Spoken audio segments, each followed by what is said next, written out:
以 LDL 低密度脂蛋白咧嚟作為一個標準嚟評估嚟緊心臟病嘅風險咧，已經係60-70年前嘅事㗎啦。最近我又見到有朋友因為做完身體檢查，發覺個 LDL 偏高之後咧，又非常擔心喎。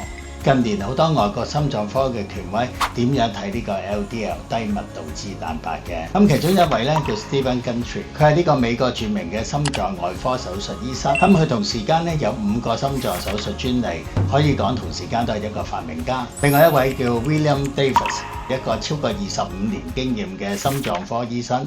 佢同時有2本著作都係非常暢銷嘅，一本叫 Super Gut 超級腸道，咁另外一本咧叫做 Rich Belly 小麥完全真相。其實咧係以 LDL 低密度脂蛋白咧嚟作為一個標準咧嚟評估嚟緊心臟病嘅風險咧，已經係60-70年前嘅事㗎啦。但其實呢個方法啦係比較粗糙，不太全面。近年咧有一個技術叫 NMR 技術，中文叫核磁共振分析。其實咧就可以睇到咧呢個 LDL 係分幾類嘅，其中咧大粒而蓬鬆咧對血管嘅影響咧其實係不重要嘅，真正塞血管嘅咧係細粒而結實嘅 LDL， 佢就可以走入血管內皮，造成呢個斑塊嘅形成。但係咧 NMR 呢個技術咧其實喺香港並不流行嘅喎。咁如果我哋普通人點樣去衡量咧？點解會令到細粒而結實嘅 LDL 增加咧？就係高糖同埋呢個高碳水化合物嘅飲食，例如食好多粥粉麵飯啦、麵包啦、餅乾啦、高糖嘅飲品咧同埋甜品嘅。所以採用呢個低碳飲食啦，盡量以菜同肉為主要嘅食材，